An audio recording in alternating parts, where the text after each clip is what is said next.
dhammaan ummadda Soomaaliyeed meel kastoo ay joogaan waxaan shirkan jaraa'id u qabtay inaan la socodsiiyo maanta iyo xaaladaha dalka ka jira guud ahaan. Dadka Soomaaliyeed way og yihiin dalkeena dagaal ayaan ku jirnay, shabaabaan dagaal kula jirnaa. Niman dhulkeena inay dhinac goostaan raba ayaa iyada dagaal diblomaasiyadeed aan kula jirnaa. dhinac kalena dawlad dhisidii iyo dastuurkii ansixintiisii iyo dawladii stateki iyo hay-adihii dawladnimada in la dhiso ayaa iyada dhinac ka wadnaa. dalku marka sidaas ayuu dadaal ugu jiraa. waxaan rabaa marka maanta halkan usoo istaagay inaan u sheego dadka Soomaaliyeed saaxiibo badan oo caalami ah ayaan leenahay oo aan dhammaantoodna uga mahad celinayno xilliyada adkaa ee Soomaaliya ay soo garab istaageen guud ahaan. laakiin Soomaaliya waxaa lagu kala duwanaay marmarka qaarkood qaabka loo garab istaagay iyo waqtiga la garab istaagay intaba.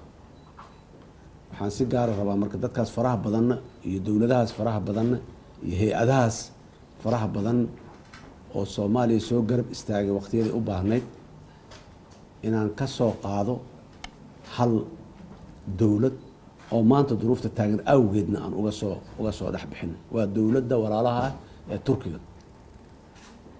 Turkida Soomaaliya taariikh fog oo qarniyaal ahna waa nagala dhexaysaa oo ilaa qarnigii 14aad iyo wixii ka dambeeyey iyo wax lamida iyo ah. waxaa kaloo nagala dhexeeya Turkida taariikh dhow oo ay nagu garab istaageen duruufaheena gaarka. Turkiya waa dal caalamkana garab istaagay ka mid yihiin, laakiin waxa ay macnaha gaarka noogu leeyihin waxa waaye qaabka ay noo garab istaageen. maalintii dadkeena majaacada ee haysay ee baahida haysay macaluusha ay jirtayna waa noo yimaadeen. madaxweynaha hadda dalka Turkiga ka tagay ra'iisul wasaare ah iyo caa'iladiisii iyo golihiisa wasiirada iyo ay maxaa noo imaadeen iyo baarlamaankiisa iyo xukuumaddiisa oo dhan ayaa Soomaaliya yimid, ayadoo waagaa Soomaaliya meelaan la aadin oon la tegin ay tahay.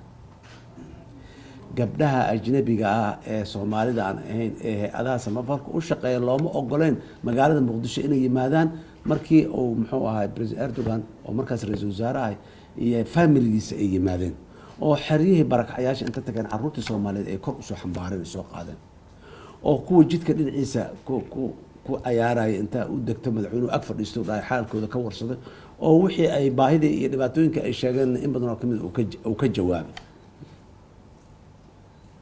waxay ahayd dawladda kaliya ee mucaawanada dadka Soomaaliyeed ay siinaysay, dawladda Soomaaliyeed u dhiibaysay oo dheysay dadkiina adiga ka taqaanaan meesha baahida ka jirta adiga ka taqaanaan waa tanaa qabta. waa dalka kaliya ee maraakiib isdaba socoto 20 kun oo tan isdaba socoto mar walba u dhiibaayay dawladda Soomaaliya wasaaradda arrimaha gudaha inta u dhiiba dhahay u qaybiya dadka adiga garanaysan sida loogu qaybiyo sida u kala duruufo badan yihiin. waa dalka markii kaalmo aan weydiisanay iyo budget supportiga ugu horeeyay dadka ugu horeeyay oo bangigeena iyo systemkeena dawladnimada lacag ku soo shubay ahayn oo yiraahdo socda waxaysta aaminaad qaata bangigeena dhaxal lacag geeyay ahayn lacag ku shuba. waa dad maxaan ku yiraahdaa markii amaan darro iyo argagixisada dagaalkeeda aan galnay oo caalamka dhan uu noo soo gurmaday ayagana noo soo gurmaday si gaar ah noogu soo gurmado xariye inta dalka gudihiisa ka dhisay askarteena ku tababaray saraakiisheena qaaday maxaan ku iraahdaay ciidankeeda inta gudaha ku tababaray haddana qalabeeyay qalab casri ah weliba siiyey ayadoo berigaas weliba cuna qabatay inaa saaran dalka qalab lama sii kala la dhahay. saraakiisha dhalinta yar ee maanta ciidamadeena hogaaminaya ee saraakiisha dhexe ah iyo kuwa yaryarna dalkooda ayay ka yimaadeen intooda badan dalal kale oo walaala oo aanan saaxiiba oo aanan inkirin way jiraan. waa dal maalintii aan u baahnayn noo yimiday dhibaatada mar kasta jirta. dekedaan maamulkeeda dhib ku qabnaa waa idinla maamuleen waa idin maamuleen. airbortkan dhib ku qabnaa waa idin qabanayna. magaaladan Muqdisho wasakh naga si aan u nadiifinay waa idin nadiifinaynaa. gacantooda darawaliin ay baabuurta kuwada qashin ku qaadeen markan. sidaas daraadeed waa dalka noocaas walaalayaal. maanta marka argagixisada gudaha nagula diraan waxaad ogtihiin dhammaan dalkeena bad aad iyo aad u weyn ayaan leenahay. badeena muddo 30 sano ma ilaashanayn. kalluunkeena iyo khayraadkeena waa la dhacayay, wasakh waa lagu shubayay, waxa sharci darraa oo dhan oo hub sharci darraa iyo balaayo sharci darraa oo dhan waa la marsiinayay. caalamku markii wax ayaga xanuujinaya ay yimaadaan waana garab istaagayeen sida burcadbadeedkii oo kale.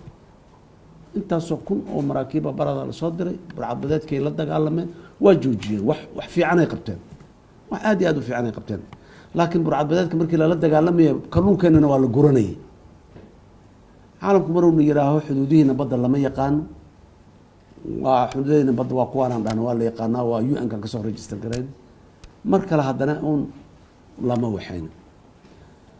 in baddeena kalluunkeena la daldalanayo oo la dhacayo waan ogeyn, in baddeena muxuu ahay la wasakheeyo waa ogeyn, in baddeena muxuu ahay hub sharci darra ay balaayo ay maraan oo dhan waa ogeyn. waxaasoo dhan wax fiican ma ahayn, laakiin cid naga kaalmayso oo si dhaba nooga kaalmaysa maanaan helin. annaguna sidaa markaa waa un dee kalluunkana waa noo soo curanayaa, biru noo imaanaya, arrimahan kalena maalin unbaa midba maalin baan joojin doona.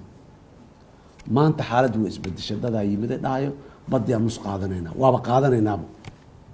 kenya iyo annagaa isqabsana walaa dadka dariska saaxiibadan kenya waxaan isku haysana waxay ahayd, kenya waxay leedahay dhulkan biyahanan annagaa iskala helay, biyo soomaaliyeed waa soomaaliya iskale, laakiin waa qaadanaynaa nama dhehayni. xuduuddaan isku haysan, maya intay martaa iyo maya intay martaan isku haysan. maxkamadda caalamkaan isla tagna, maxkamadda waana soo kala saartay. maanta annaga iyo etoobiya waxaan intaax taagan horta ma aha xuduud iskuma haysano. 100 kilomitr oo dhul soomaalida inay soo marto badda soomaaliya timaado oo qayb kamid ah qaadato waay waxaan isku haysano. waa u kaalmo weydiisanay, waxaan kaalmada u weydiisanaynaa etoobiya in lala diriro ma aha, dal kale in lagu duulo ma aha, cid kale in la maxaan ku rahdaye la dulmiyo ma aha. danaheena dalkeena inaan difaacno inna lagu kaalmeeyo. dowladda turkiya heshiiska aan la galnay horta intaasoo asalkiisa yahay oo maanta baarlamaanka soomaaliyeed uu soo ansixiyey. na kaalmeeya baddeena sidaan u difaacano. hadda maanta turki soo duushay oo etoobiya ku duulayso ma rabnana, cid kale in lala diriro ma rabno, soomaaliya gudaheeda in dowlado ajnabi ay wax isku diriraan ma rabno. laakiin heshiiskani waa heshiis ka shaqeynayo dhaqaalaha baddeena, kalluunkeena iyo khayraadka badda inaan ilaashano ayuu turkiya nagu saaciday. kalluunka iyo khayraadka badda inaan ilaashano. wax kastoo sharci darro ah oo baddeena ka dhacayo oo caalamka efektigaraynaya, hadday burcadbadeed tahay, hub sharci darro ah oo la marsiinaya hadday tahay, daraagis iyo balaaye hadday tahay, argagixiso dhex maraysa hadday tahay, dhammaan inay nala ilaaliyaan waayo waxaan heshiiska kula galnay. inaan dal kaloo saddexaad aan ku duulno ama aan la dirino ma aha. waan rajaynaynaa nimankan aan dariska nahay walaalaha reer etoobiya ahay inay dowladooda, dadka reer etoobiyaanka colaad suma qabla darisaan nahay, laakiin dowladooda inay ka waantoodo dhulkii soomaaliyaan qaar qaadanaya inay tiraaho oo caqliga uu shaqeeyo. waan rajaynaynaa colaad ayna imaan. laakiin heshiiska maanta baarlamaanka soomaaliya uu ansixiyey waa kaas, waa heshiis difaac iyo horumarin dhaqaale oo isla socda waaye. heshiiskaasi waa heshiis xayndaab heshiis waaye. brotocollo badan iyo heshiisyo badana kasii rakibmi doono oo kasii tafaasiilimi doono. laakiin heshiiskaasi aakhirkiis wuxuu dhalaa oo hadafka ugu dambeeyo 10 sano kabacdi iyo waqti lamida uuna gaarsiinay waxay tahay ciidan bad oo biyaheena difaaci kara inaan yeelano. inta ka horeysana walaalaha ay nala difaacaan badda oo burcadbadeedka iyo kalluumaysiga sharci darrada iyo kuwa waxyaabaha illegal activitieska, howlaha sharciga aan waafaqsanayn oo dhan inay nagala ilaaliyaan waaye. dadka soomaaliyeed, dad dowladda turkiya waa dad aan ku aamini karno howlaha qaarkood. cid kaleo maanta hadda heelano oo annagaa shaqadaas idiin qaba lahayna maxaa dhacayna dhahaysana ma jirto cid doon noo diyaar ma jirto. marka waan raadinayna muddooyinkan dhan dal aan si bilateral ah oo gaargaar ah shaksi ah intaan ula heshiino naga saacida amuurahaas. turkiya waxay noqotay dalkii ugu horeeyey oo diyaar noola ah. dalal kale inaan heshiisya la galno oo aan arrimaha badda iyo xataa aan kala sii heshiinana heshiiskaan ma xadidayo. cid kasta oo danta soomaaliya ay ku jirto waa la heshiinaynaa, heshiisaanaan la gelaynaa, dowladda soomaaliya magaceeda kula gelayna. walaalayaal haddaan dagaal ugu jirnay inaan dhulkeenna argagixisada aan ka difaacno aan ka xoreyno maanta waxaan dagaalkan u gelaynaa baddeenna inaan ka xoreyno kuwa maxaan ku rahdaye argagixisada ah ama sharci darada dowladda Soomaaliya iyo shuruucdeedana ku xadgudbaayo shuruucda caalamkana ku xadgudbaayo mas'uuliyadana saaran ee caalamigana aan ku gudanayna hadii aan leeyahay heshiiska maanta baarlamaanka ka dhacay intaas dadka Soomaaliyeed waxa uu sheegaya heshiiskaasi waa heshiis dhaqaale waa heshiis difaac Soomaaliya iyo Turkiga oo ka dhaxeeya dowlad kale iyo dal kale oo lagu nacbaynayo ama lagu colaadinayo ama lagu la dirirayo hayna ma jiro aad iyo aad ayaa u mahadsantiin